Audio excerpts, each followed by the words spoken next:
और इस साला हो तुर मोलिया रे। छोड़ जाए रे यार, अब एक कर चक्कर छोड़ दे हम। ए सुनो, अब का जान मरवाई कर हम तोरा से आखिरी बार मिले आई बनी। अरे सर तो चल लो ना, तो कोनो सीरियस बात है। चुमा ले लहैया रोया पको हब नहीं, जत बानी मामा घरे इहा रहब नहीं।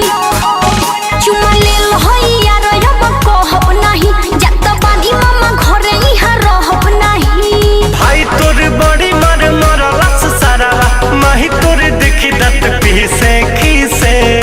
छोड़ा जाए ना, हमारे गलती बा। का मांगो उसी से जो दे दे खुशी से, अरे मांगो उसी से जो दे दे खुशी से।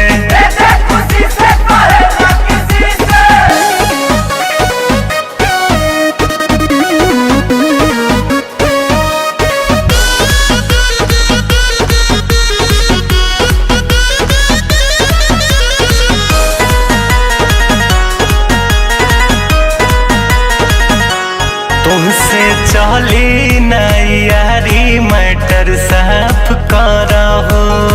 जवन भइल रहे गलती यार माफ करहो। तुमसे चली नहीं यारी मैटर साफ करहो।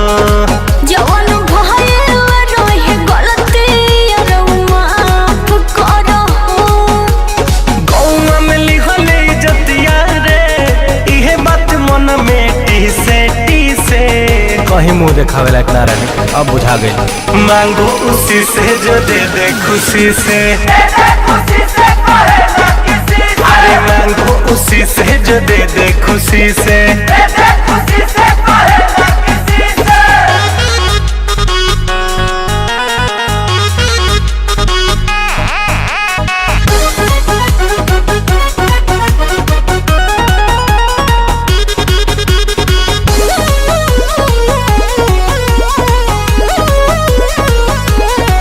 मन रखानी के चलते दहिया भइल पियर हो।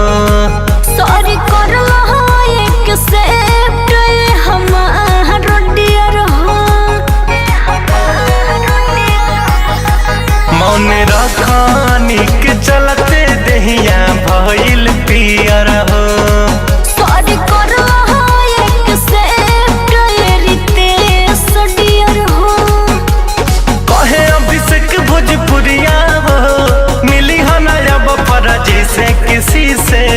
मुंह जरल बा, फूक के पियब। अरे रे रे रे मांगो उसी से जो दे दे खुशी से, मांगो उसी से जो दे दे खुशी से। अरे तो खुशी से देता नी।